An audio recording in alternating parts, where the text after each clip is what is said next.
Yes, my question is, what will APC do to curb the malaise in Nigeria? We know this cannot be eradicated in 4 years, but what will APC do to ensure that corruption in Nigeria is reduced? Will they retain EFCC and ICPC? Will APC keep any of the programs of PDP?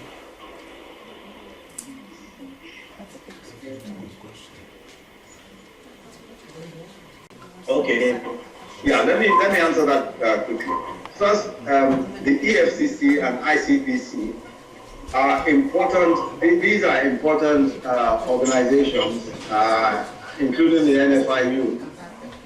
And we also have the laws. We have the laws also. We have very strong and effective laws. The EFCC Enabling Act, the ICPC Enabling Legislation, NFIU Enabling Legislation. There's no problem at all with the framework.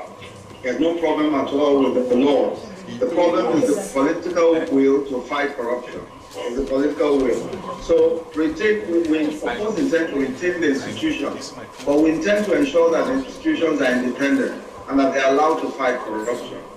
We expect to put in charge of those institutions credible individuals who are backed by the federal government. And that is very important. No matter who is heading an institution, unless there is a political will to ensure that there is and that they are allowed to fight corruption, you may find that no matter how good the person is, corruption just remains and festers. So for us, we need to strengthen the institution, we need to strengthen the EFCC, strengthen the ICPC and the NFIU and all the other organs, and make sure that these institutions are allowed a free hand to fight corruption. And we will measure their performance. We'll measure their performance by what it is that they manage to do, what it is that they do, and they be effective. So I think the political will is the most important issue for us.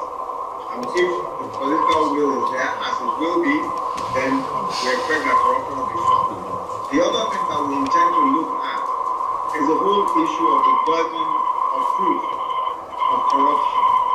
Today, the burden of proof of corruption is on the state.